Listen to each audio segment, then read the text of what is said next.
eu vou passar agora para parte da aula em si, mas eu vou começar falando a respeito de o básico do básico, que é lá o DNA nos núcleos das nossas células.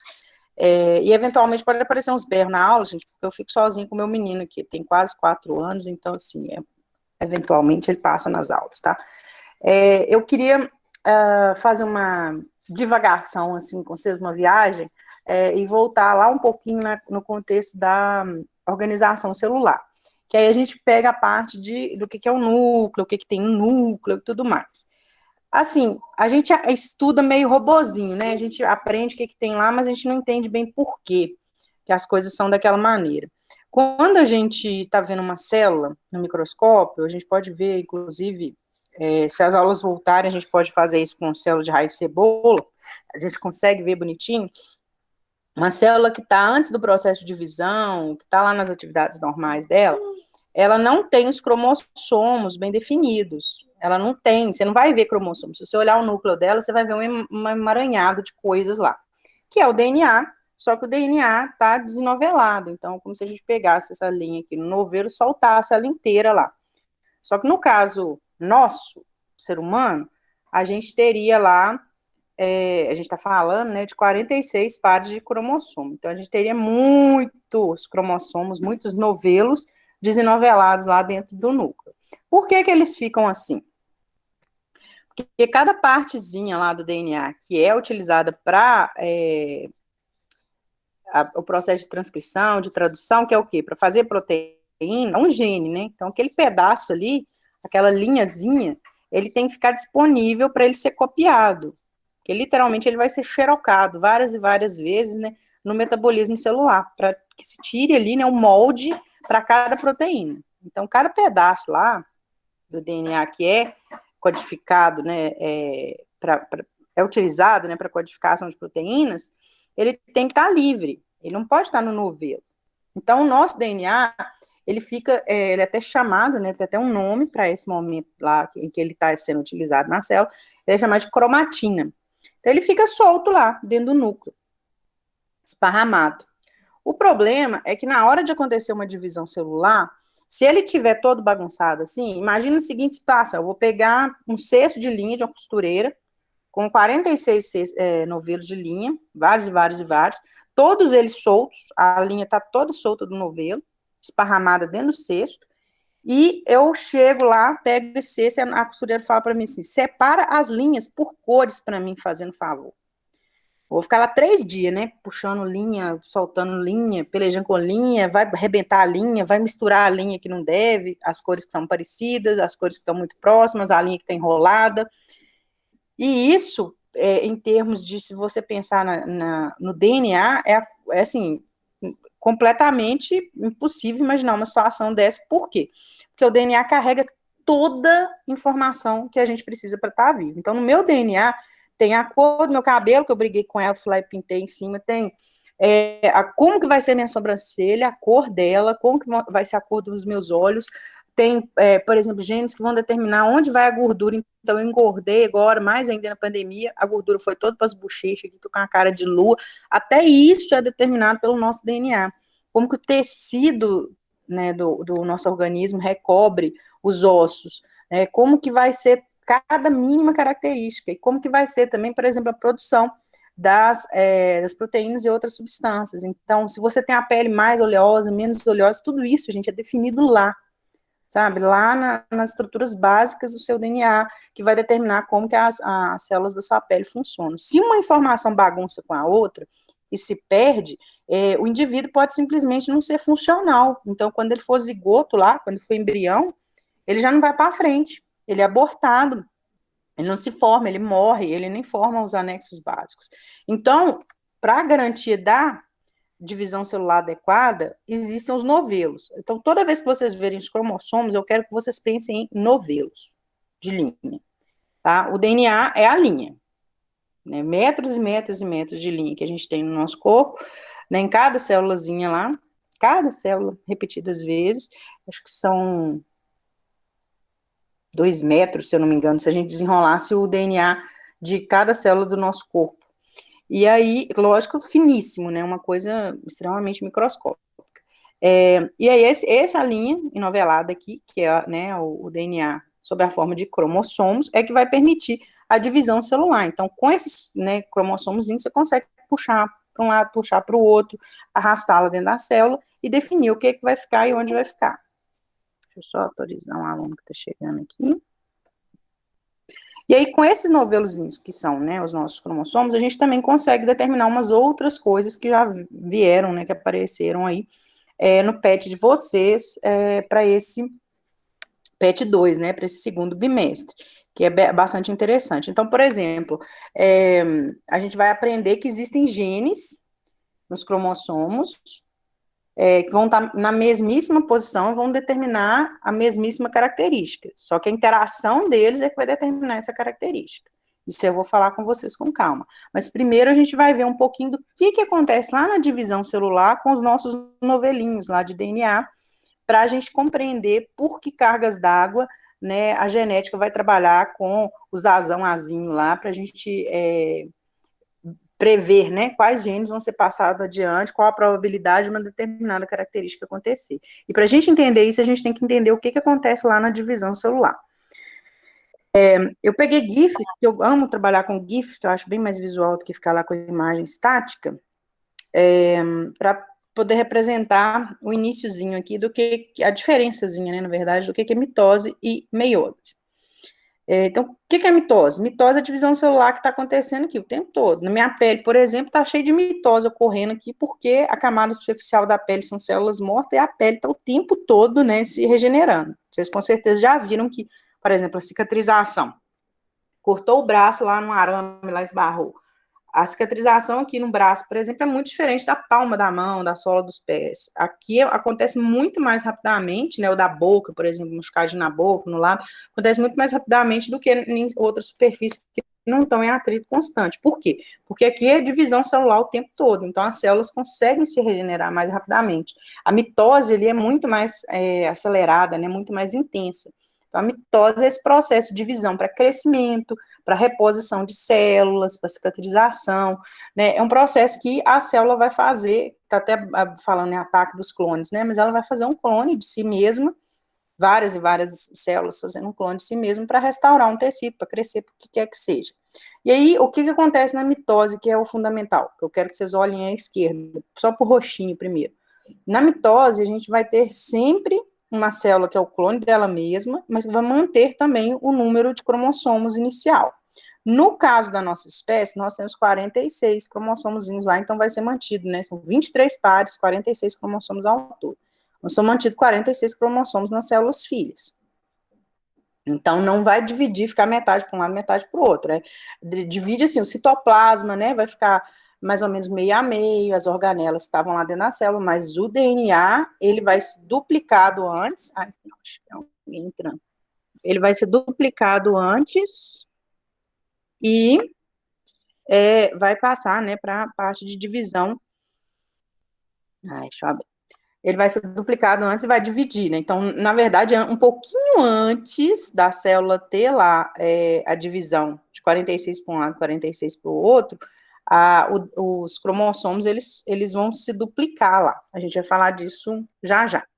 Então, sempre na mitose, o número inicial de cromossomos na célula, né, que vai se dividir, é igual ao número de cromossomos lá nas célulazinhas filhas lá. São os clonezinhos, né, a partir da célula original. Na meiose, que está à direita, né, que é esse processo que começa aí com a célula verde, vocês vão ver que até a cor da célula está diferente. Por quê? Eles representam, assim, a mudança que ocorre, porque você não vai ter o material genético da célula mãe igual ao das células filhas. Ele vai mudar radicalmente. E se vocês olharem, vocês vão ver que ainda no iníciozinho, na primeira fase, que é a meiose 1, eu vou trabalhar com vocês ainda essa parte de cada uma delas, a célula vai perder, assim, vai ficar só com metade do cromossomo de um lado, metade do cromossomo na outra. E isso é a diferença fundamental aqui entre mitose e meiose. A meiose é sempre uma divisão reducionista, né? A gente vai ver os dois termos usados aí em provas. Então, quando falar reducional, divisão celular reducional, lembrem sempre da meiose. Por quê? Porque a célula mãe começa com 46 cromossomos. e ela vai se dividindo, e no final das contas, ela vai gerar 4 células filhas com metade só desse número de cromossomos. Tá? Então, apesar de formar mais células filhas, né, que a partir de uma você forma 4, na mitose, a partir de uma você forma 2, a meiose é considerada reducionista exatamente porque o material genético é reduzido à metade. E quando que acontece a meiose? A meiose no nosso corpo, por exemplo, está acontecendo no momento que a gente está conversando aqui, onde? Ovários e testículos. É onde ocorre meiose, que são os locais, né, de formação de gametas. Então, quando o espermatozoide encontra com o óvulo, eles vão formar um indivíduo ali, né, a partir daquela célula né, que se forma com a união dos dois. Essa célula, para ela ter 46 cromossomos, 23 vão vir do espermatozoide e 23 vão vir do óvulo. E para chegar nessa conta, acontece a meiose antes lá, com as células, né, que vão originar os gametas, que são o espermatozoide e o óvulo. Então, a meiose basicamente vai estar associada com isso. Existem organismos vivos que têm metade do material genético. Existem espécies que podem ser formadas a partir de um óvulo, por exemplo, sem fecundação. Aí elas vão ter, né, metade, seria um organismo N. Nas plantas acontece muito, você tem organismos diploides, você tem organismos haploides, principalmente samambaia tem muito. Mas a gente não vai entrar nisso, porque senão vai ficar muito confuso para vocês, mas vocês podem ter em mente já que talvez ocorra de não serem gametas. No nosso corpo, a meiose vai acontecer para a formação de gameta, mas na natureza a gente tem umas variações aí que pode acontecer a meiose, e dessa célula com metade do material genético gerar um indivíduo inteiro, né, e que chega à idade adulta, inclusive, tá? Então, vamos lá. Para a gente entender como que ocorre isso aqui, peraí, eu acho que eu vou lá na frente, que eu queria primeiro que vocês vislumbrassem aqui um GIF, que é esse da meiose, à direita aí na tela, que tem os pauzinhos vermelho, verde, azul e rosa. Vocês vão ver que no iniciozinho aqui que está o processo da meiose, a gente tem os cromossomos são só um pauzinho, depois que eles viram o xizinho. Então, no iniciozinho da divisão aqui, a gente consegue ver que o material genético, ele é duplicado a partir do momento que aquele cromossomo, que é um pausículozinho lá, né, sem graça, ele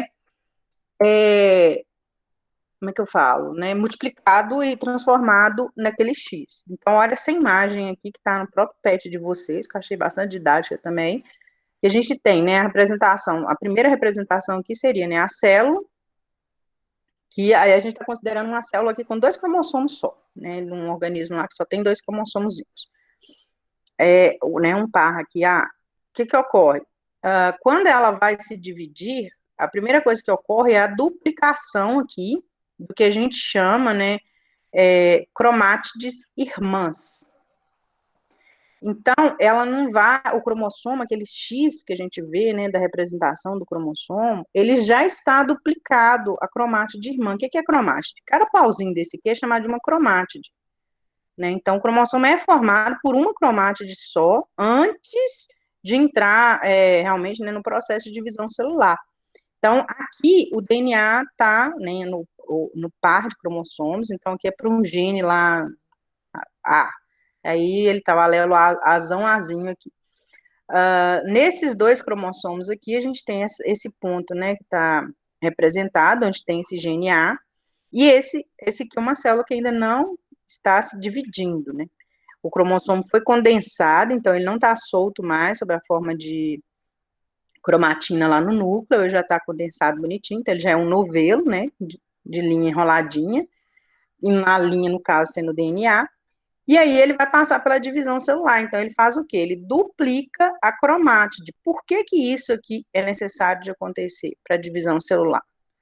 Porque se ele não duplicar essa cromátide, ele não tem como separar metade né, da célula para um lado, metade da célula para o outro, mas mantendo a mesma quantidade de material genético. Isso aqui vai ser necessário, gente, tanto na meiose quanto na mitose.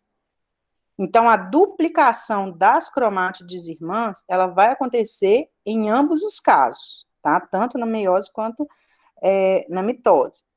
Por quê? Porque o DNA tem que ser replicado, né, literalmente duplicado, para que, no final das contas, né, os organismos, no caso as células, né, as célulazinhas originadas a partir da divisão, elas têm a quantidade certa de material genético. Aí, nesse caso aqui, a gente está representando a meiose. Na meiose, a gente vai ter uma diferença grande lá da mitose, que é a divisão, né, o material genético vai ficar só, no caso aqui, né, a célula teria 2 cromossomos, ela fica com um cromossomo só no final da divisão. E aí, a mitose, deixa eu subir lá. Na mitose, no caso, olha só o que vai acontecer. O material genético continuaria a mesma quantidade. Nessa representação, nesse GIF aqui, a gente está falando de uma célulazinha que tem 6 cromossomos, 3 parezinhos. E aí aqui a gente está passando as fases. Está em inglês, mas prófase, metáfase e anáfase não tem muita diferença, né, para a tradução para a escrita em inglês. O que ocorre com essa célulazinha aqui? No iniciozinho lá da representação, que a gente está falando da prófase, os cromossomos já estão xizinho, tá vendo? São vários xizinhos representados na célula. O xizinho, gente, seria como se fosse o novelo de linha lá original, né, que tá a cromátidezinha única, e aí ele ganharia uma cromátide a mais, que seria ele próprio, né, dividido, ele replica, ele vira 2 e forma aquele xizinho. Para quê? Para nesse momento aqui de divisão celular lá da mitose, ele separar e ficar a mesma informação genética de um lado e a mesma informação genética do outro. As duas células vão ter a mesmíssima quantidade de genes, a mesmíssima quantidade de DNA que a célula mãe original.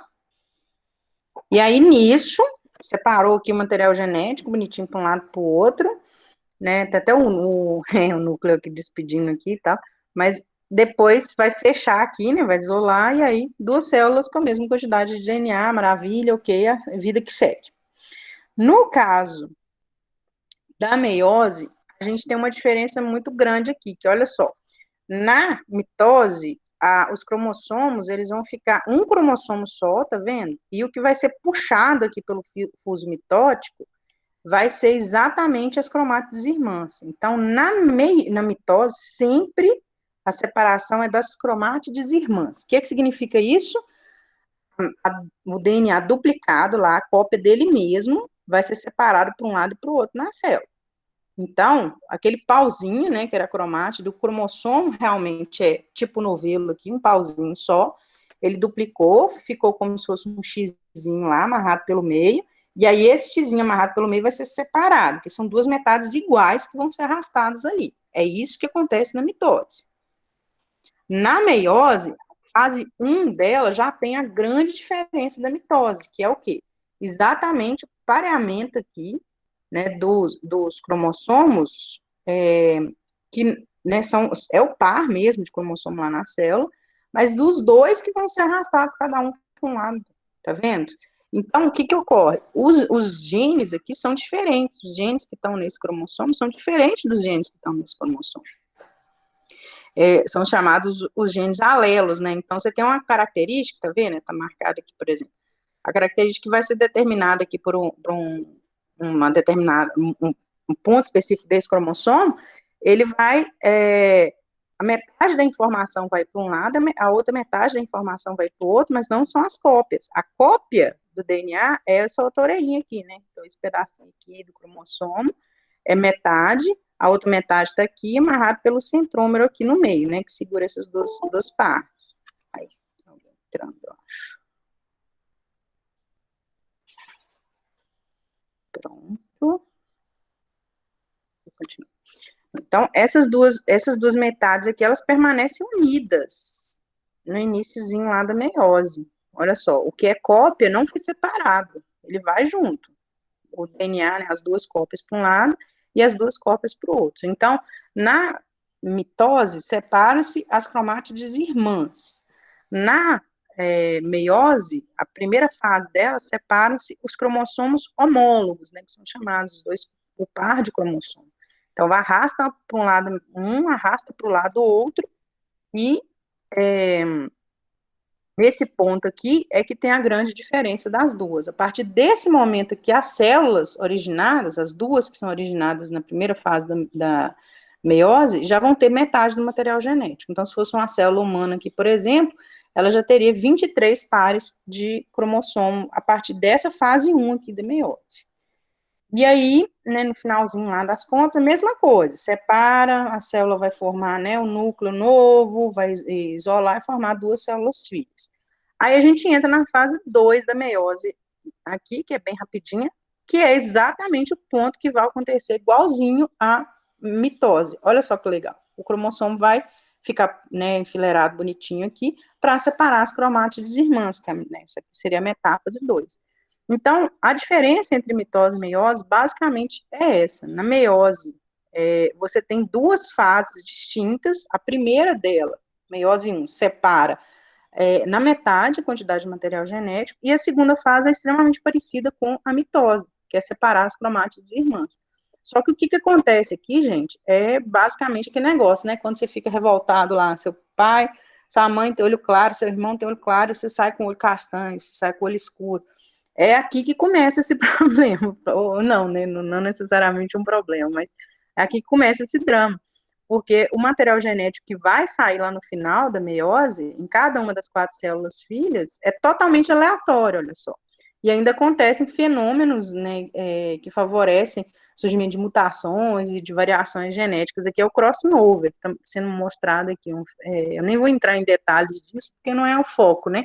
Mas esses pauzinhos aqui com cor diferente, ele vai cruzar as perninhas aqui, ó. Cruzou as perninhas e os bracinhos. É um fenômeno natural que acontece lá nas células na hora da divisão da meiose, que é para aumentar mesmo a variabilidade genética das células filhas. É uma mistura aqui doida de genes.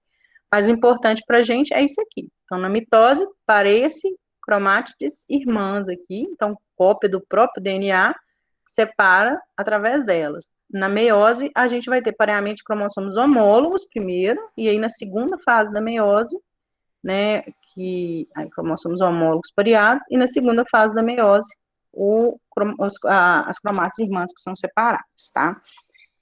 E aí, a gente entra na parte dos genes, que é o que interessa para a gente, que é o foco aqui, né, da parte da genética. Então, separou lá as cromátides irmãs, você vai ter um alelo de cada gene, e aí a gente vai focar num gene só, mas o nosso DNA tem trocentos genes ocorrendo, e alguns genes que não vão ser expressos ao longo da nossa vida. Então, a gente carrega, por exemplo, o DNA lá do bisavô, do tataravô, com características que muitas vezes não vão aparecer na gente, né, na maioria das vezes. E aí a gente tem um filho e essa característica passa adiante. Por quê? Isso estava lá no nosso DNA, mas não eram genes que estavam sendo expressos, não eram, ou era uma característica que era a condição recessiva que a gente vai ver aqui hoje. Aprender na prática como que ela acontece. E aí esses alelos aqui, que é o quê? Se eu tiver um par de cromossomos lá, nas minhas células que vão formar, né, os óvulos, por exemplo.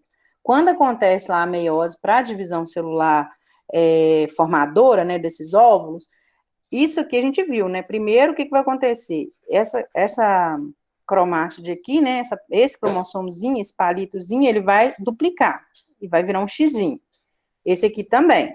E depois ele vai separar os dois aqui, e depois o xizinho que vai ser formado aqui na fase 2 da meiose, vai separar também. No final, eu vou ter dois óvulos com esse alelo aqui, então esse gene representado por esse azão, ele vai formar duas células germinativas, né, que são 2 óvulos. E esse aqui, que está representado pelo azinho, vai formar mais 2. Então, meu material genético, né, desse alelo específico, desse gene específico aqui, vai estar formando, no final lá, né, essas variações. E aí, desses óvulos, né, um óvulo desse lá, se for fecundado, vamos supor que um que tenha esse caráter aqui, azinho. Se a gente estivesse falando aqui de cor dos olhos, é bem comum a gente achar isso nas questões, né? O azão, azinho, vem para representar as diferenças, né, de olho azul para olho castanho. Aí o azinho seria, se eu tivesse 2, né, cromossomos azinho e azinho aqui, né, ele seria, meu filho teria, ou minha filha teria olho azul. Se tiver a presença do azão em uma das, né, em um dos cromossomos homólogos, o gene lá presente neles, o olho vai ser castanho. Então, olha só, é representado pelo A pelo quê? Porque a cor azul é considerada um gene recessivo, né? É um gene recessivo. Então, por isso, você usa o a partir do gene recessivo. Isso é uma convenção de representação. Então, por exemplo, pode acontecer a gente está falando de um gene de altura. A pessoa alta, né, fica maior, é um gene recessivo. Uma coisa totalmente aleatória aqui, tá, gente? Então, eu vou usar a maior. Aí o gene vai ser representado por M, porque o M é de maior, que é o recessivo. É só convenção aí de uso, só tipo nomenclatura científica, né? Só uma regrinha que o pessoal institui para facilitar, para que todo mundo fale a mesma língua lá na hora de fazer as atividades, as propostas de misturas lá de genes e alelos. E aí, no caso aqui, eu teria uma situação que eu chamo de heterozigota. O que significa? Eu tenho um alelo recessivo, que é o Azinho minúsculo, e um alelo dominante, que é o Azão maiúsculo. Então, eu vou passar para meu filho a chance, né, ou minha filha, a chance de ter ambas as características, dependendo do que vier, né, dos genes que vierem do pai, da pessoa que for fornecer os genes lá através do espermatozoide. Mas eu não coordeno, eu não vou decidir quais genes vão sair lá no espermatozoide, isso é totalmente aleatório, né? Depende da divisão celular. E aí, quando essa divisão acontece, é que vem a questão lá das questões, né, que a gente está vendo nesse PET 2 aí, que é prever a probabilidade de acontecer uma determinada característica a partir dessa informação aqui, ó, que é a informação que eu tenho. Então, eu sei que eu sou heterozigota, então que eu tenho os dois tipos de alelo, eu tenho um alelo dominante, eu tenho um alelo recessivo. Então, eu posso passar tanto um quanto o outro para o meu filho, lá no cruzamento de gametas. E eu vou saber qual alelo que tem o pai, né, que vai ser a outra fonte de informação, né, genética que vai passar adiante, e eu sei que lá eu vou passar metade, né, a chance de ter azinho, metade azão aqui, exatamente porque lá na meiose eu separo esses dois genes, e essa separação aleatória é que vai permitir que isso aconteça. E aí, quem descobriu essa situação aqui foi exatamente um monge lá, né, o Gregor, ou Gregory Mendel, né, depende da tradução, se você tiver lendo qual livro, a tradução que ele vai adotar. O Mendel foi o cara que estava muito, aparentemente, curioso com o negócio dos cruzamentos das ervilhas e utilizou uma metodologia científica muito bacana, se beneficiou muito, porque as ervilhas são uma planta de cultivo rápido, uma planta bem simples dele observar as características a olho nu, né, ele conseguia ver que a ervilha ficava toda caracachentazinha, rugosa, ou a superfície dela era lisa, ou ela era verde, ou ela era amarela, e ele tinha também coloração de flor diferente, e aí ele conseguia ver essas características muito nitidamente. Então ele falou, não, vou utilizar essas ervilhas aqui e vou misturando elas até entender o que acontece. E ele chegou a conclusões fantásticas. Então a gente tem que pensar assim, um cara que não sabia o que era um espermatozoide, um óvulo, nem se sabia, né, da existência dos gametas, como que era formado, muito menos mitose, meiose, nada disso, e ele conseguiu propor as leis da genética que são válidas até hoje, né, demonstradas aí, comprovadas, avaliadas, e a gente consegue observá-las na prática até hoje, com, assim, por questão do quê? Metodologia científica que ele utilizou. Então, a capacidade que ele teve de avaliar, né, as condições que existiam ali nas plantas filhas e entender o que ocorria com elas lá naqueles cruzamentos. Então, ele percebeu que existia essa aleatoriedade. Você, na verdade, assim, ele não sabia que eram genes, né? Mas ele sabia que existia lá nas plantas mães características que seriam repassadas aleatoriamente para as plantas filhas. E que você tinha características ocultas que existiam. Ele percebeu que, por exemplo, eu tenho o olho um pouco mais claro, mas existem pessoas que têm olho castanho, né, e tem a mãe, olho castanho, pai, olho castanho, e tem um filho com olho azul, tem um filho com olho verde. que significa isso? Que existia o que o Mendel poderia dizer aqui, uma característica oculta lá nos indivíduos pais, né? Que vai ser passado para o filho. Por quê? Eles não têm olho azul. Né? Você olha para eles, você nunca vai imaginar que eles poderiam ter um filho com olho azul. E o filho nasce com olho azul. Por quê? Hoje a gente sabe que os pais tinham, né, tem uma condição heterozigota. Nesse caso aí, eles vão ter o gene dominante para olho castanho, mas eles têm o gene recessivo na célula. Ele não vai ser expresso, o olho não vai ficar azul, porque ele precisaria de azinho, lá, né, o cromossomo com azinho, outro cromossomo também com azinho. Aí, em condição recessiva, né, homozigota, ou seja, os dois genes recessivos estariam ocorrendo ali, e com isso, o olho ficaria azul lá no indivíduo filho.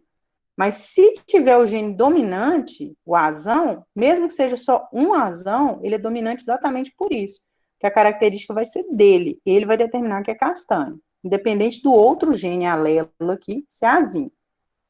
Então, os pais, no caso lá, são azão, azinho, e o filho sai com o olho azul, por quê? Porque ele deu sorte lá, que na mistura das células foi azinho, azinho no final das contas, e ele a sorte, assim, né? Às vezes o olho vem azul, mas vem cheio de miopia, a gente não sabe, né? Mas, assim, sorte no sentido de que, vamos supor que ele desejasse ter esse olho azul. Mas sai azinho, azinho ali. Aí, o que que ocorre? Deixa eu abrir aqui a aula de novo.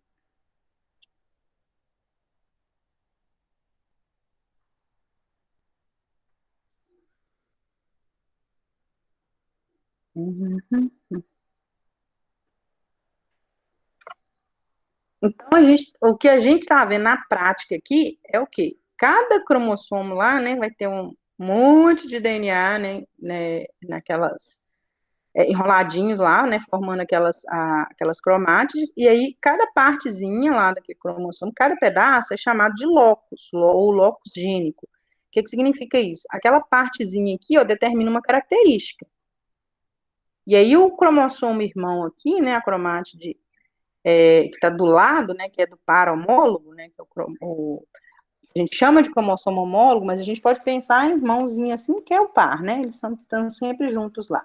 No mesmo local, exatamente no mesmíssimo local, a gente vai ter do outro lado aqui, né, o locus do outro alelo do gene. Então, por exemplo, se aqui está determinando que o olho vai ser castanho, azão, no outro cromossomo, no mesmíssimo local do cromossomo, né, desse par aqui, vai ter a outra característica, no caso aqui o azinho, para determinar aquela cor de olhos.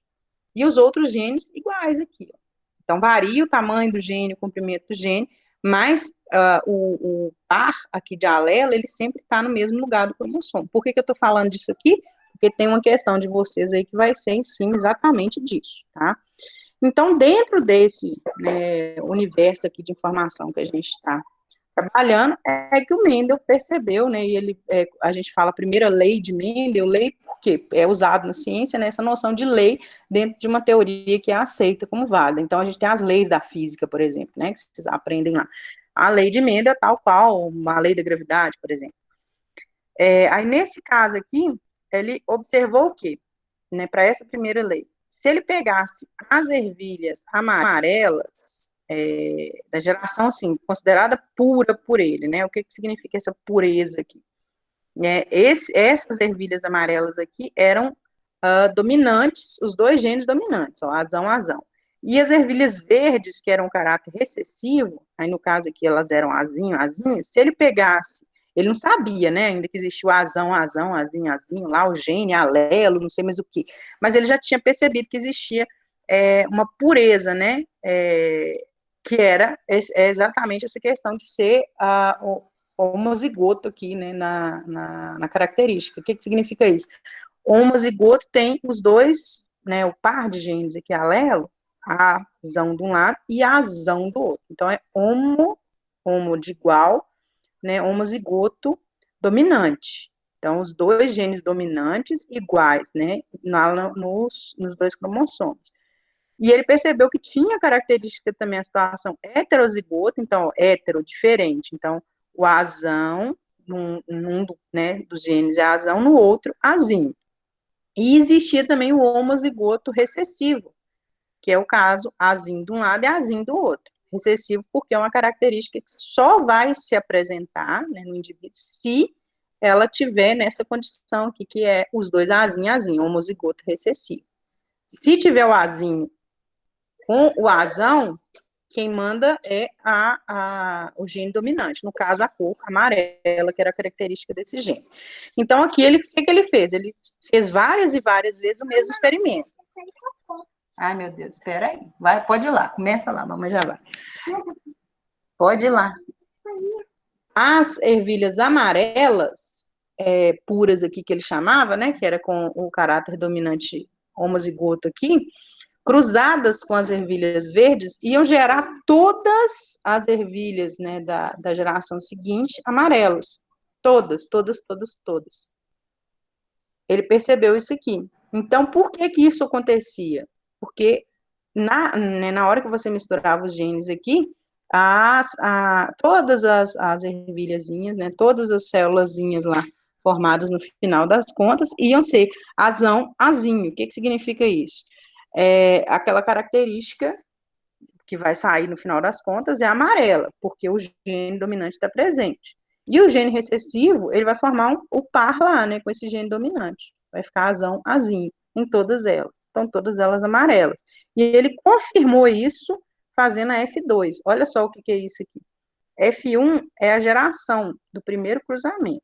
Aí ele pega essas ervilhas e mistura, né, entre elas lá, né? Aí que ele plantou essas ervilhas, pegou as plantas filhas e cruzou entre elas e percebeu que na F2, aí você já aprecia as ervilhas verdes. O que significa isso? Quando você mistura, né, assim, né, células zigóticas que tem azão, azinho, na característica, em algumas delas, o cruzamento, né, vai gerar azinho, azinho lá como os pares prováveis. Quando você tem azinho, azinho, aparece, né, o caráter verde lá no indivíduo, que, né, no caso da ervilha aqui.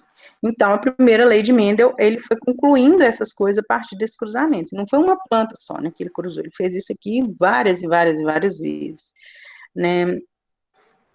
E aí, então, ele percebeu que se, né, o indivíduo tem esse genótipo homozigoto dominante, então azão, azão lá, poderia ser outra característica, poderia ser bezão, bezão, sei lá, vezão, vezão, seja o que for, é homozigoto dominante. Quando ele formar os gametas dele, né, 100% deles vai ter o gene A. Por quê? O que a gente está falando aqui? Peraí, cadê lá o negócio? Todas as vezes que ele separar aqui os gametas dele, se ele fosse, né, se ele tivesse azão aqui em todos eles, né, tanto no cromossomo como no outro, no final das contas aqui, todos os indivíduos aqui, né, formados, não indivíduos aqui, vamos supor, espermatozoides, todos formados aqui teriam azão, azão, azão, azão. Não teria outra opção. Não teria de onde sair esse gene recessivo aqui, ó. E aí, se esses espermatozoides, estamos falando aqui, né, de espermatozoide para facilitar, mas se esses espermatozoides aqui encontram o óvulo e geram uma criança, lá um zigoto lá que vai gerar a criança, essa criança vai ter o A dominante aqui. Então, não tem jeito, ele vai ter, vamos supor, o olho castanho. No caso da ervilha aqui, era a característica amarela. Então, todas elas iam ter a característica amarela obrigatoriamente, não tinha como variar disso. Então, ele percebeu que se, né, nas plantas, como é que eu posso dizer, geração inicial aqui, né, as plantas mãe aqui, você tinha um homozigoto dominante, os dois caráteres dominantes, você ia ter obrigatoriamente todas as plantas filhas com aquele caráter dominante apresentado aqui. E aí, depois, ele percebeu que se uma determinada característica aqui, né, ele tem os dois genes recessivos aqui, homozigose, você vai ter, né, a característica deles, recessiva, que no caso aqui, a ervilha verde. E se uma característica aqui vai estar com o genótipo, né, ou seja, no DNA dessa planta mãe lá, ele tem o gene heterozigoto aqui, né, o dominante, que é o azão, com o recessivo, que é o azinho, hétero.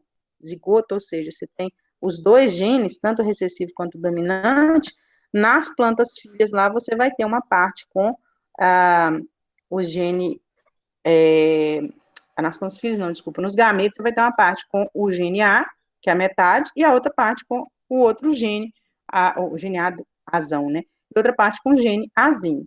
É a questão 1, tá? Semana 1 aí do PET 2 de vocês, é uma questão do Enem, aí tá o seguinte, Mendel cruzou plantas puras de ervilha com flores vermelhas e plantas puras com flores brancas. Sempre que falassem puras, sempre lembrem da questão dos genes alelos lá. Então, quando for pura, imaginem lá os cromossomos meus aqui de novelo de linha, seria azão, azão, ou azinho, azinho, né? Nesse caso aqui que você tem o caráter dominante e o recessivo, significa que não é a pura que eles falam nas questões que o Mendel falava. O puro seria azinho, azinho, ou azão, azão, tá? Então, aqui está falando que são plantas puras, né, de flores vermelhas e plantas puras com flores brancas. E ele observou que todos os descendentes desse cruzamento tinham flores vermelhas, bem parecida aí, né, com aquele cruzamento lá das ervilhas também. Quando ele misturou a ervilha amarela pura com a ervilha verde pura, só saiu amarela, né? Nesse caso aí, ele misturou a vermelha, na flor vermelha, no caso, né, as plantas com flores vermelhas, com plantas com flores brancas e saiu só vermelhinho.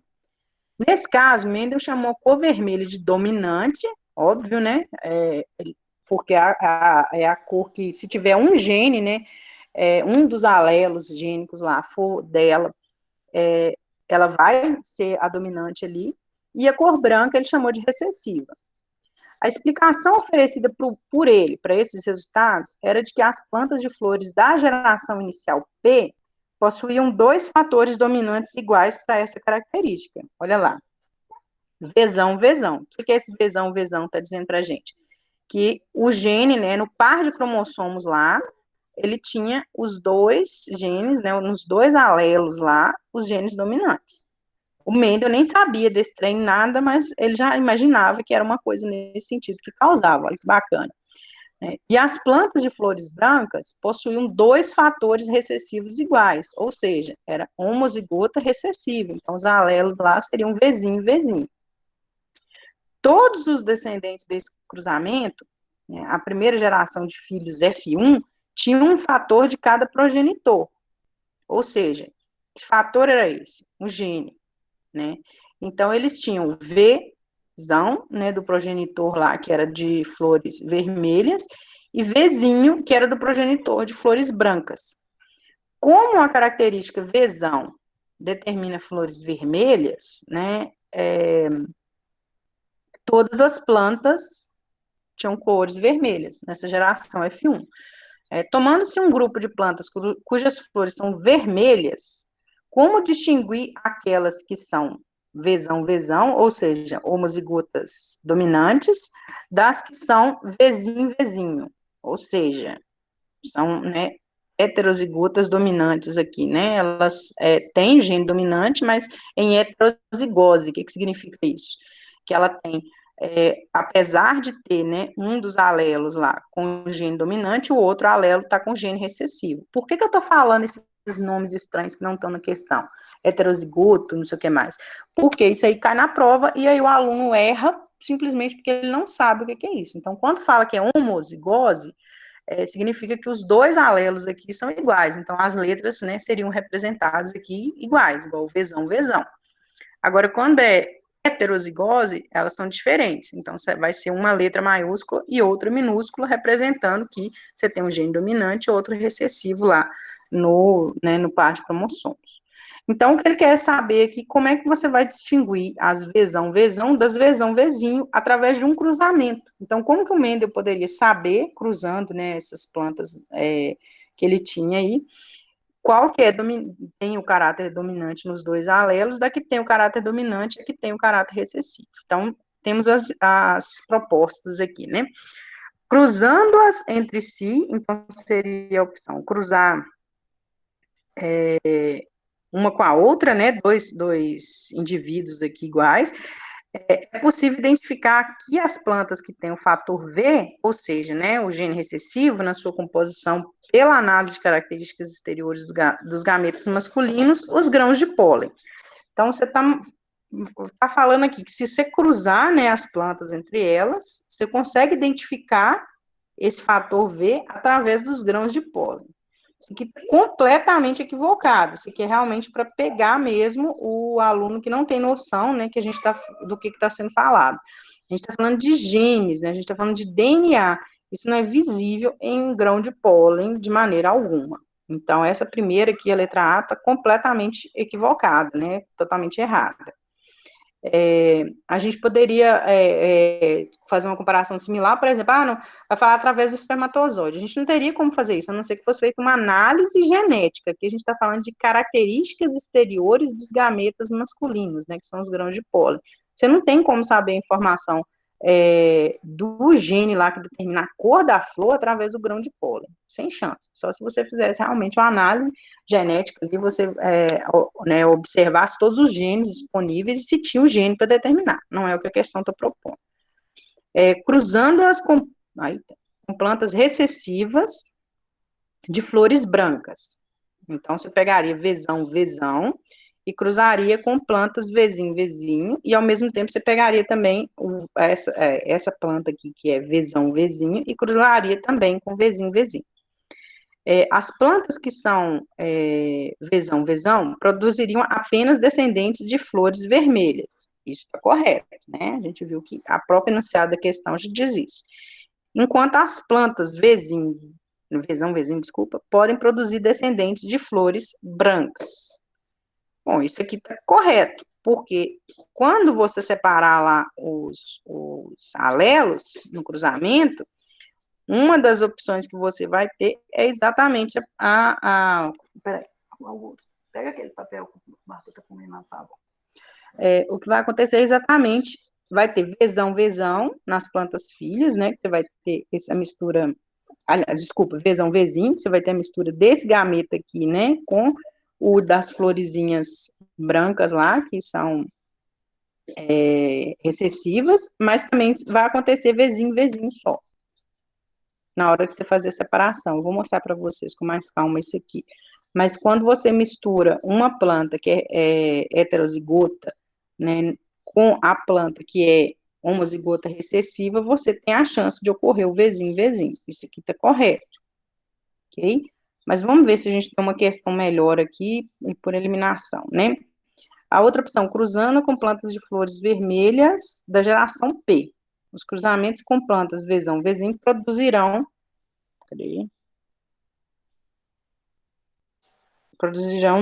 descendentes de flores brancas.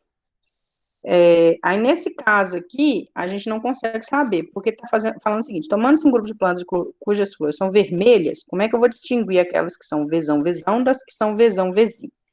Se você misturar aquelas que são vezão, vezão, com as plantas, né, como é que eu posso dizer, da geração P aqui, né, que é a inicial, então, se eu pegar aqui as plantas mães, vezão, vezão, por exemplo, e misturar com as plantas vermelhas, que podem ter o caráter heterozigoto, vezão, vezinho, eu não vou ter só descendente de flores brancas, eu vou ter chance de ter descendente de flores brancas e vou ter chance de ter descendente de flores vermelhas. Então, essa daqui não é confiável. Seria um cruzamento que você não teria como controlar os descendentes que vão sair dele, porque você vai ter tanto a chance de ocorrer vizinho, vizinho, como a chance de ocorrer vezão, vizinho, como a chance de ocorrer vezão, vezão. Então, você não tem como saber se as plantas mães eram de um ou de outra situação. A D, cruzando-as entre si, é possível que surjam plantas de flores brancas. As plantas vezão, vezão cruzadas com outras, aliás, vezão, vezinho, né, cruzadas com outras vezão, vezinho, produzirão apenas descendentes vermelhas. Isso aqui está errado. Por quê? Porque se você cruza duas plantas que estão em heterozigose, olha lá, as duas têm vezinho, vezinho E então, nos gametas, você tem a chance desses dois vizinhos se encontrarem lá e gerar um indivíduo homozigoto recessivo, que é, no caso, com flores brancas. Então, sem chance, essa daqui não tem condição de ocorrer. E, por fim, cruzando-as com plantas recessivas e analisando as características do ambiente onde se dão os cruzamentos, é possível identificar aquelas que possuem apenas fatores V, né, no caso, V maiúsculo. Aqui já está uma viajada, aqui está pedindo para cruzar com plantas recessivas, né, que seriam as florezinhas brancas, e analisar as características do ambiente. As características do ambiente que não vão alterar, não tem nada na questão dizendo que altera.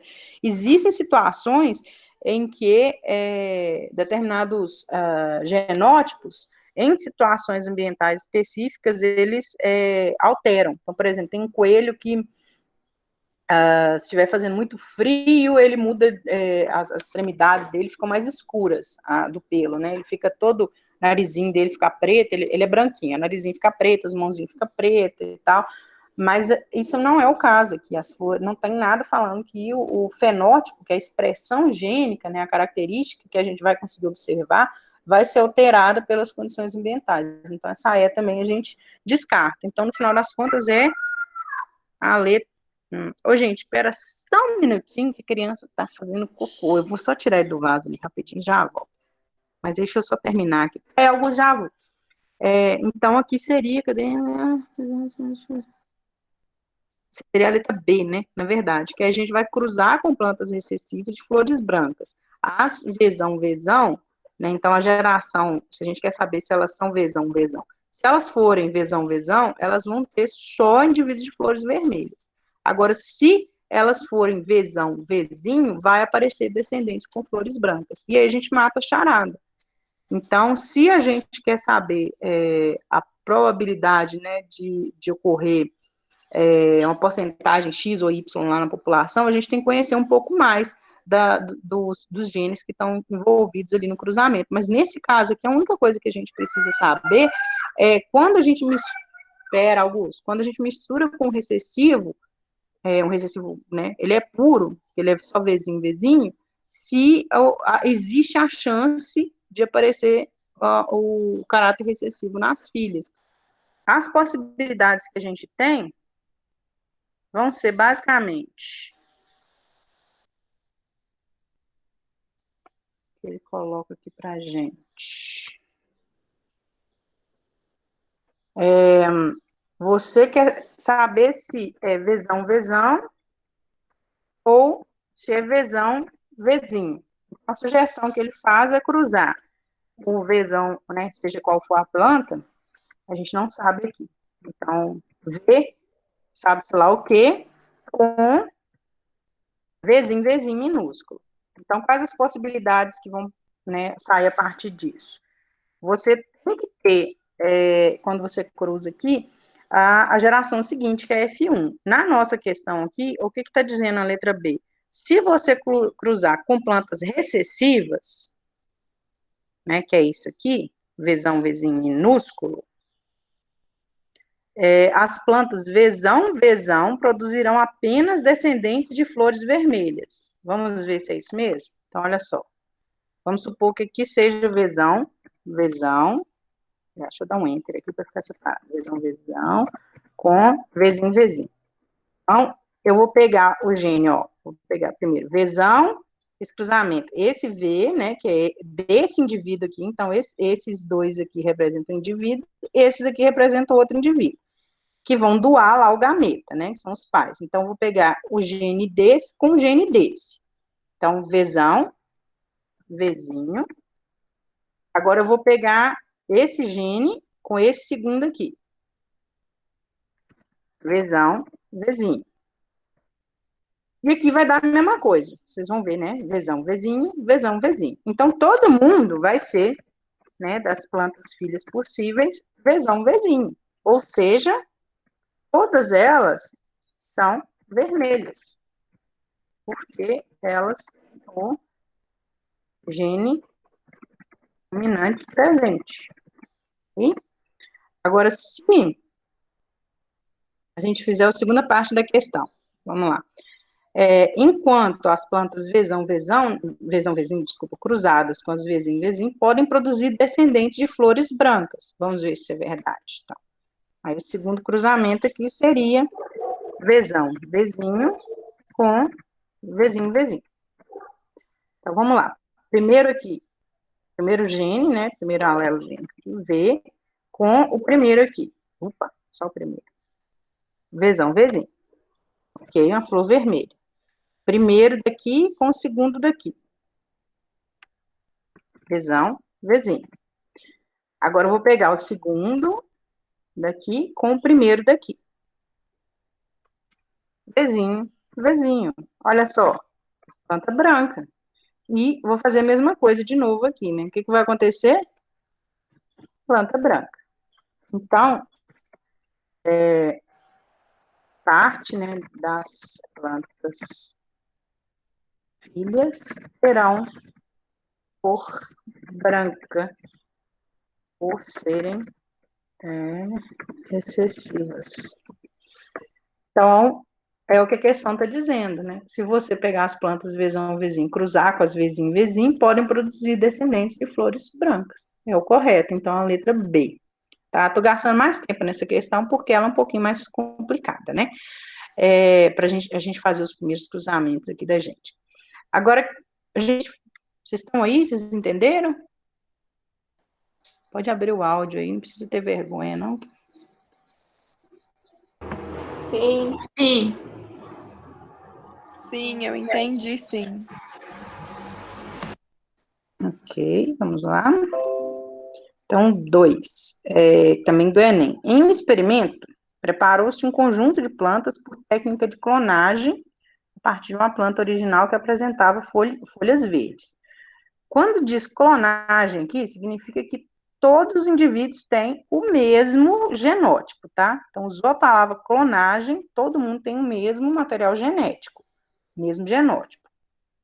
Esse conjunto foi dividido em 2 grupos que foram tratados de maneira idêntica, com exceção das condições de iluminação, sendo um grupo exposto a ciclo de iluminação solar natural, então botaram elas no sol, e outro ficou no escuro.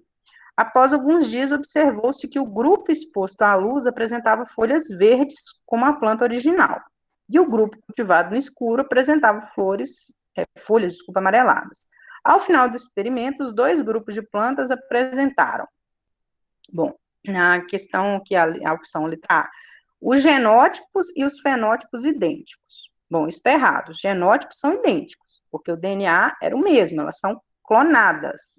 E a radiação solar aqui, presente ou não vai mudar isso. Elas vão continuar com o mesmo DNA. E os fenótipos idênticos. Fenótipo, gente, é a característica expressa. Então, nesse caso aqui, não é idêntico. A gente tem uma planta com folhas verdes e uma planta com folhas amarelas. Então, não é idêntico. A letra A não está correta. Os genótipos idênticos, na letra B, ok. E os fenótipos diferentes, ok. É essa a opção. Agora, vamos ver a letra C, o que está errada. Diferenças nos genótipos e fenótipos. Incorreto. Não tem como você mudar o genótipo da planta apenas com essa situação aqui de condição de iluminação. Você não muda o DNA por isso, né? Você não vai para a praia e volta outra pessoa, né? Porque você tomou mais sol. Não funciona assim. Você pode até pegar um câncer de pele, mas não assim.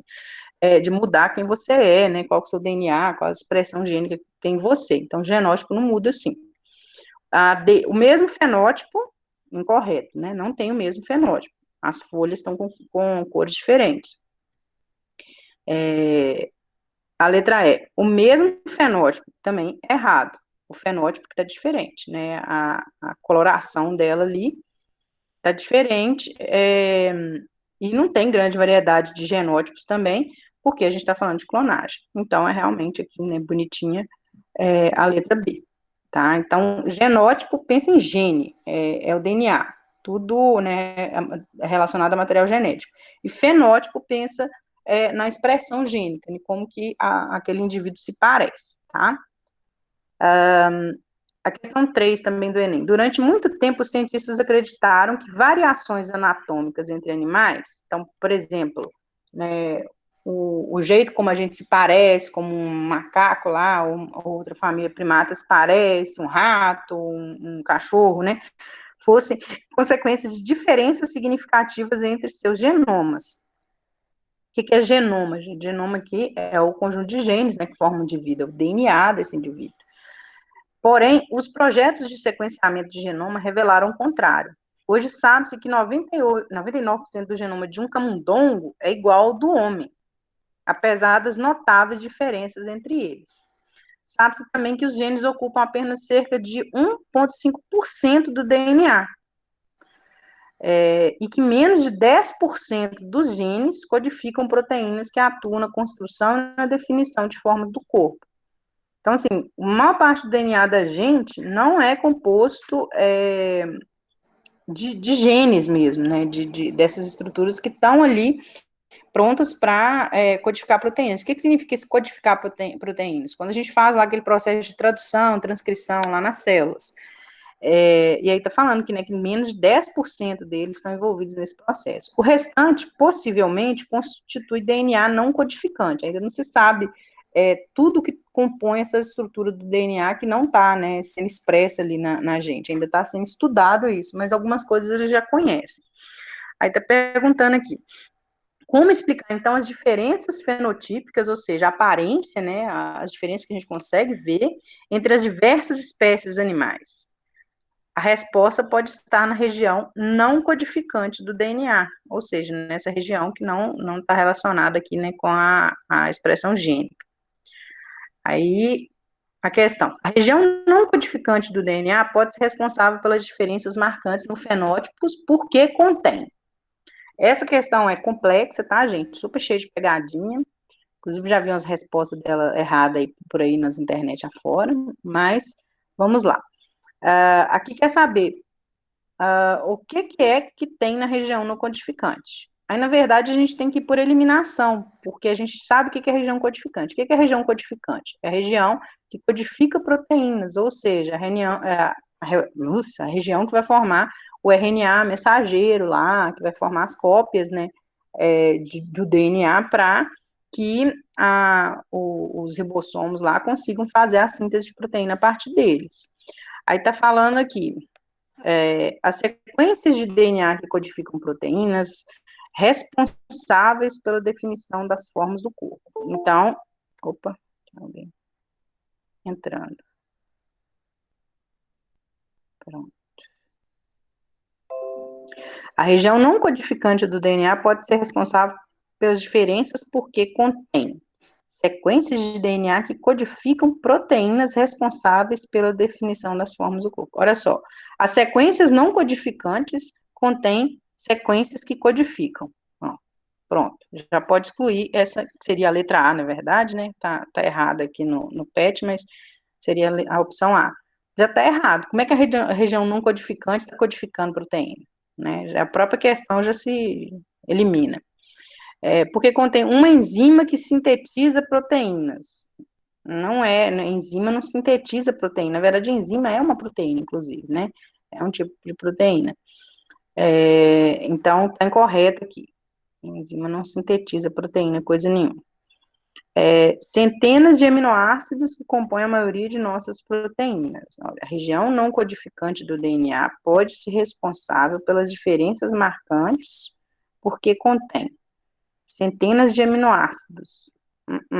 Então, assim, DNA não é composto por aminoácidos, né? DNA é composto lá por nucleotídeos. Então, sem chance. O que é, né, os nucleotídeos? Adenina, timina, citosina, guanina.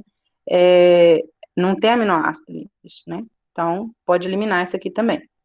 Informações que, apesar de não serem traduzidas em sequências de aminoácidos, interferem no fenótipo. Essa aqui está mais interessante. Vamos ver se a última não tem nada mais lógico, né? Aí, a região não codificante pode ter os genes associados à formação de estruturas similares às de outras espécies. Bom, isso aqui está dizendo exatamente o contrário, né? O texto acabou de falar que a região codificante é 1% 1,5% só, né, que essa região codificante é similar para todas as espécies, e a gente quer saber a região não codificante. Aí já vem de novo falar da região codificante, que é a parte que forma as estruturas, né, similares da nossa espécie com a de outras espécies. Então, essa está incorreta. Então, resta mesmo só essa aqui, que seria a letra D, né, tá aí aqui, mas seria a letra D, que aí, apesar de ser não codificante, a região do DNA pode ter informações, né, que podem ser traduzidas, né, que podem interferir no genótipo, embora não sejam traduzidas em sequências de aminoácidos. O que são sequências de aminoácidos? É a estrutura básica para a formação de proteína, que é a parte codificada do DNA, né? Os genes codificam essas sequências. No caso aqui, a gente está falando da parte que não faz isso. Então, olha, está certinho aqui, apesar de não serem traduzidas, mas interferem no fenótipo de alguma maneira. Aí a gente entra, pessoal, numa parte que está relacionada, que chama epigenética. Hoje existem estudos que veem que o ambiente ele pode interferir, pode alterar significativamente as células, incluindo as células gaméticas, né, que são lá espermatozoide, óvulo, no caso da nossa espécie, e causar coisas que vão passar adiante. Então, a gente aprende lá sobre evolução, que o Lamarck falava, né, que o pescoço da girafa ia ficar longo de tanto uso ali, né, e aí, esse pescoço mais longo dos pais seria passado adiante para os filhos, o que a gente, né, o Darwin, não, isso não está certo, outros cientistas questionaram, que é a lei do uso e desuso. Então, por essa lei, não faria sentido, a gente tem que ter, por exemplo, a gente usa menos o braço esquerdo, ele seria mais reduzido, né, ele seria menorzinho, murchinho lá, e o braço direito super poderoso, não faz sentido nenhum esse tipo de pensamento. O Lamarck foi genial na época dele, porque ele foi o primeiro a peitar mesmo o mundo e falar assim, não, as espécies mudam, elas estão se alterando, a evolução acontece. Ele só não conseguiu realmente explicar de uma maneira coerente como. O Darwin depois explicou, não foi aceito na época dele também, uns bons anos depois que, com o advento da genética, que foi compreendido, né, que a seleção natural era um fato, mas não se, como que eu posso dizer, não naquele momento, né, do estudo, tanto da genética quanto da evolução, não se aceitava que as condições ambientais pudessem mudar o DNA. Hoje a gente sabe que muda, mas não assim, né?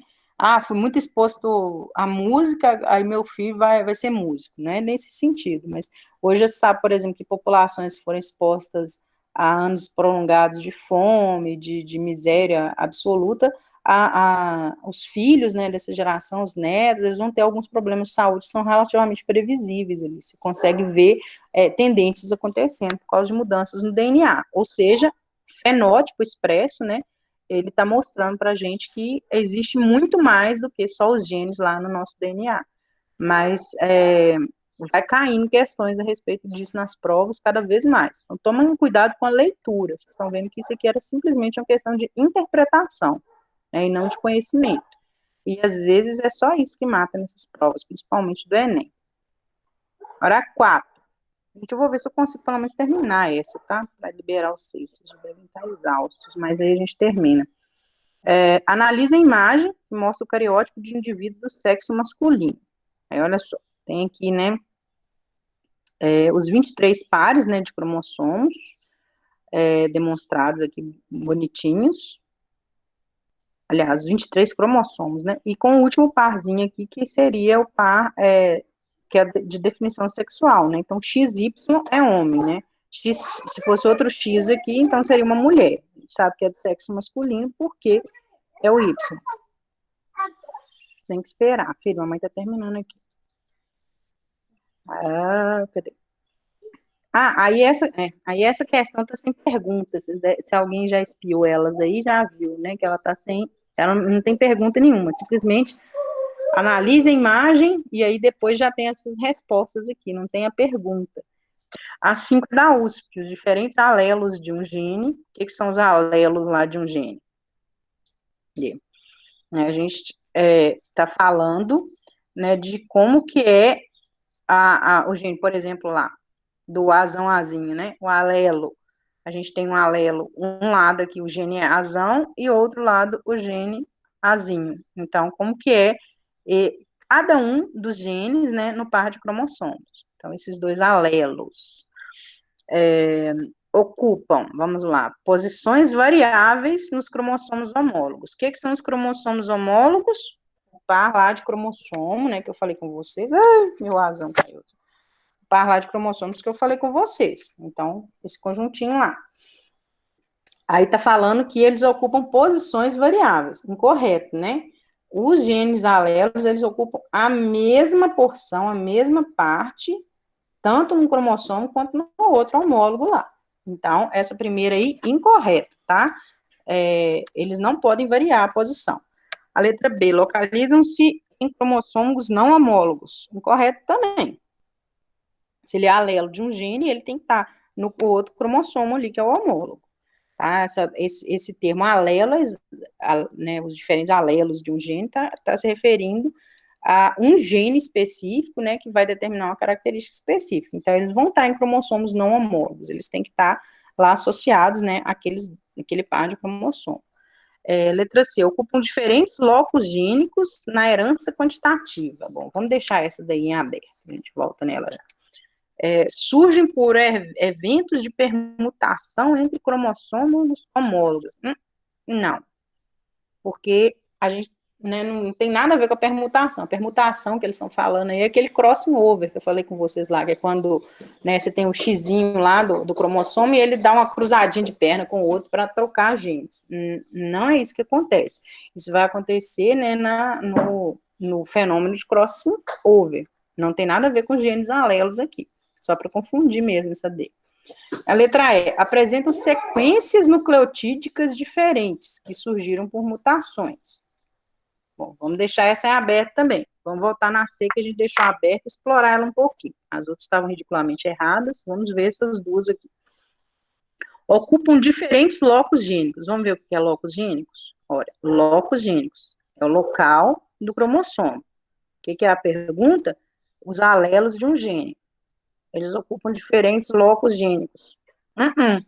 Os genes alelos ocupam o mesmo locus gênicos, né, nos cromossomos homólogos. Então, o locus é a localidade do cromossomo. Então, essa daqui está falando a mesma coisa que a letra A, posições variáveis, né? No caso aqui, só falou que é locus gênicos. O locus é a posição mesmo que esses dois genes ocupam no cromossomo. Então, essa daqui está muito errada também. Aí resta-nos a letra E. Por que ela está certa? Está falando das sequências nucleotídicas diferentes. O que significa isso? A gente está falando lá da sequência. Deixa eu colocar aqui na internet uma figura aleatória, só para vocês lembrarem. Sequência aqui.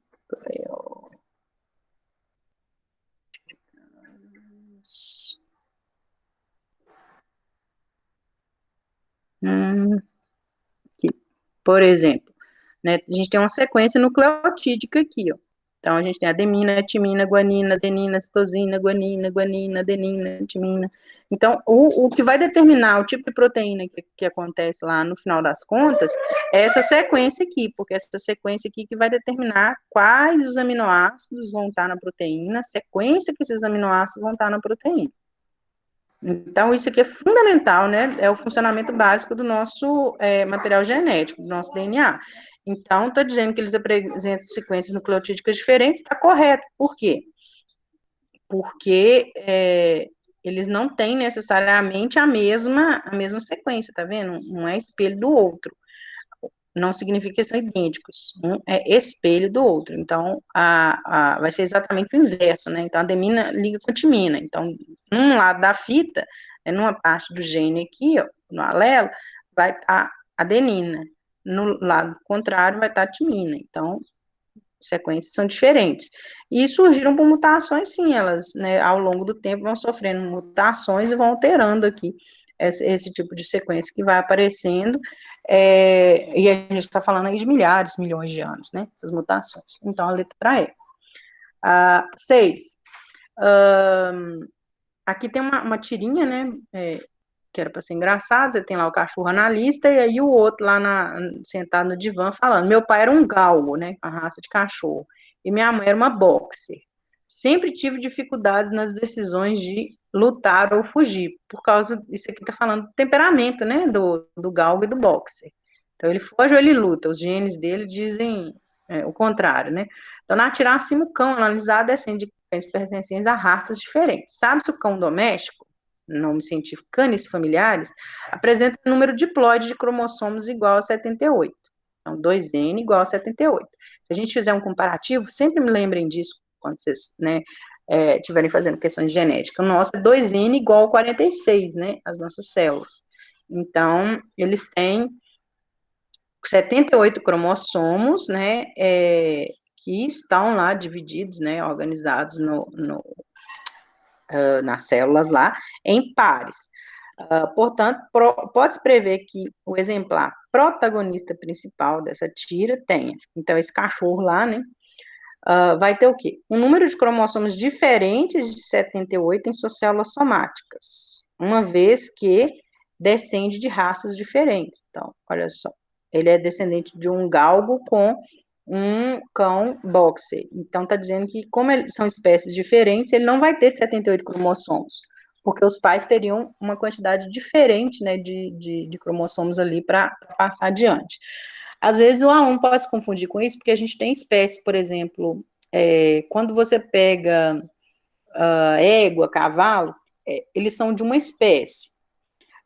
Os jumentos, aqueles baixinhos, pequititinhos, eles são de outra espécie, embora sejam muito similares. Mas se você cruzar, você gera descendentes. Só que esses descendentes são estéreis, que são os que a gente conhece como burro e mula. É muito utilizado também em exemplo, né, de genética na escola. E aí, eles têm um número ímpar de cromossomos por causa desse cruzamento, que é entre espécies distintas. Então, isso pode virar uma pegadinha para quem lembra, sabe, né, dessa informação. Mas nesse caso aqui, a gente está falando de raça. As raças de cachorro, né, embora a gente possa ter cães completamente diferentes, a gente consegue cruzá-los normalmente. As raças são só uma coisa de seleção de preferência de fenótipo, de aparência do cachorro, mas é a mesma espécie, todos os cães são da mesma espécie, tanto é que está falando aqui. O cão doméstico, cães familiares, então todos eles apresentam esse número aqui de cromossomos. Então isso aqui está incorreto. Qualquer coisa aqui das questões que falarem que eles são de espécies diferentes está incorreto, porque todos eles são cães familiares, embora tenham diferenças externas, né, gritantes aí, mas se a gente misturar essas raças, vai gerar um cachorro, não vai ter uma raça definida nele, muitas vezes sai todo bagunçado, né, com características bem distintas, pega um vira-lata, mistura com bacê, sai aquele vira-lata com uns cotocos de perna, né, por exemplo, pega a característica de ambos, mas continua, né, tendo cruzamento e com o mesmo número de cromossomos.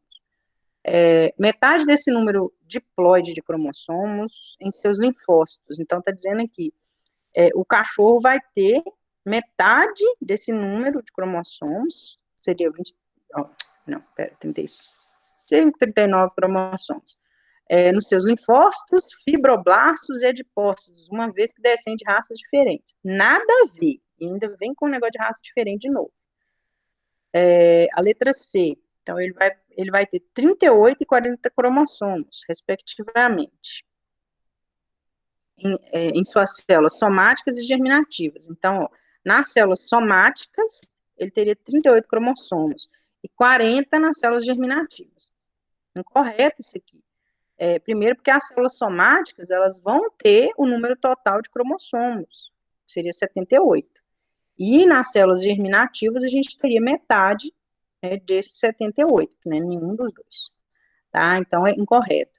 Na letra D, 39 cromossomos nas células produzidas ao final da metogênese. Olha só, um número ímpar aqui. Uma vez que as diferentes raças de cães domésticos pertencem à mesma espécie. Olha só. Então, as raças pertencem à mesma espécie. Até aqui, ok. 39 cromossomos nas células produzidas ao final da gametogênese. O que é gametogênese? É a formação dos gametas lá, onde a gente vai ter a ocorrência da meiose. E vai ser reduzido o número de cromossomos pela metade. Metade de 78, 39. Bom, temos chance ainda dessa letra D aqui. Agora a letra E. 78 cromátides na metáfase da mitose, uma vez que diferentes raças de cão domésticos pertencem à mesma espécie. E aí aqui está falando a respeito da divisão, né, da mitose. Na mitose, o que a gente viu? as cromátides, como é que eu posso dizer?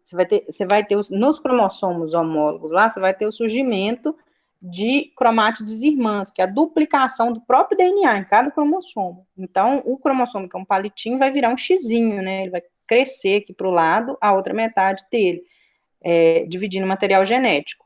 Isso vai acontecer lá na mitose para quê? Para que quando dividir, rachar lá esse cromossomo ao meio, né, ele tem exatamente metade material genético para as duas células filhas. Então, nesse caso aqui, a gente vai estar duplicada a quantidade de cromátides, e não 78. Né? Então, a gente vai ter 78 de um lado, 78 do outro, né, presos aqui pelo centrômero. Então, no final das contas, a gente vai estar falando 156 cromátides na metáfase da mitose, para poder separar elas aqui e gerar, né, as células filhas com 78 cada um. Então, essa letra E está incorreta, realmente é a letra D. Por quê? Porque a gente está falando de divisão na meiose, que é para a formação de gameta lá, né, gametogênese, que vai dividir pela metade o número de cromossomos nas células filhas.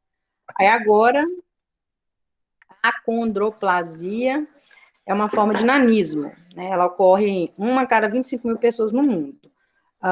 As pessoas não anãs é que são homozigotas, recessivas. O que significa isso? Por exemplo, poderia ser representado, deixa eu ver aqui. As pessoas não... Oi. Eu vou chamar de altura normal, tá, gente? Então, não normal. Altura normal seria a pessoa NN. E a pessoa, né, anã seria NN ou NN. Okay? E aí, vamos lá para a questão.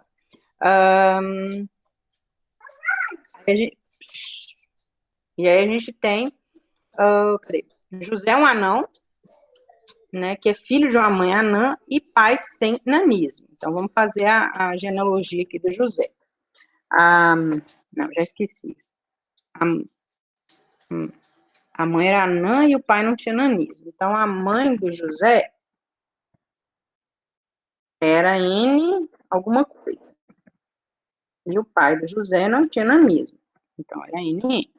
E o José é um anão. O que significa isso?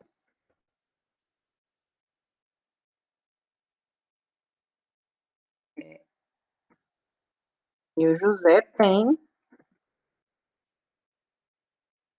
o N. Por quê? Porque ele é anão. Então, ele precisa ter a característica, né? Um dos alelos aqui dele tem que ser o dominante. Então, ele vai ter que ter o N. E a gente sabe que o pai dele era anão.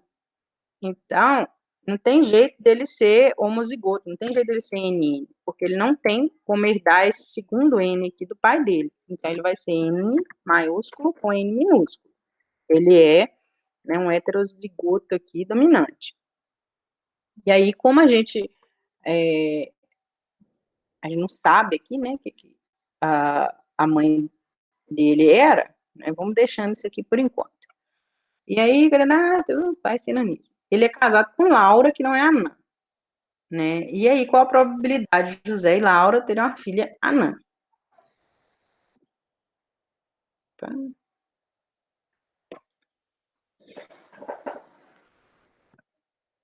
Aí ele casou com a Laura, que não é anã. Se ela não é anã, então ela vai ser NN. Aí a gente quer saber a probabilidade que ele tem de ter uma filha.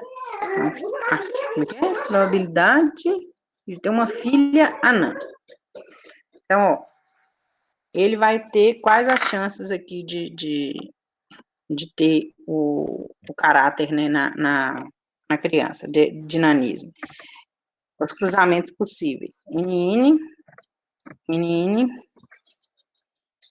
NN e NN.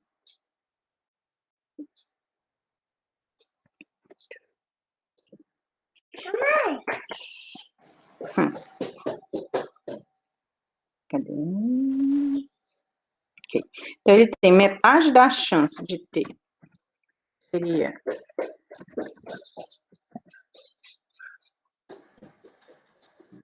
normal.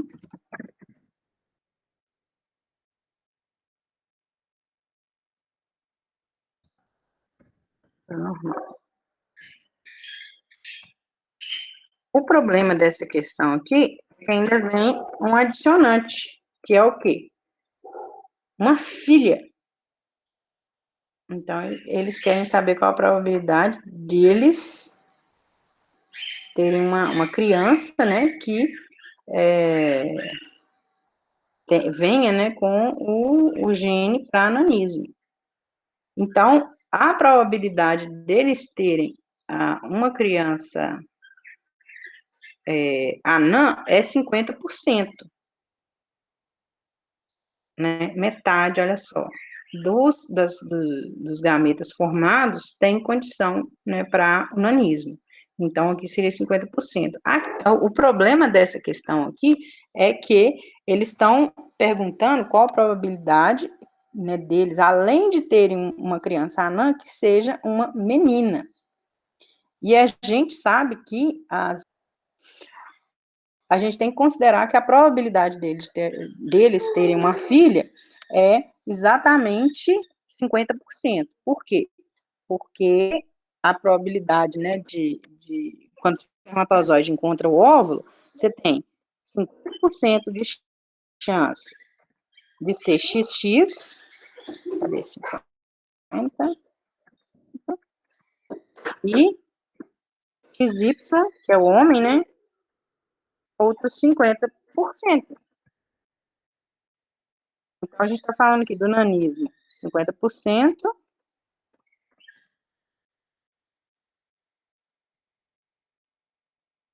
de chance e 50% de chance de ser mulher. E aí, deixa eu ver se eu consigo montar a conta aqui nesse negócio para vocês.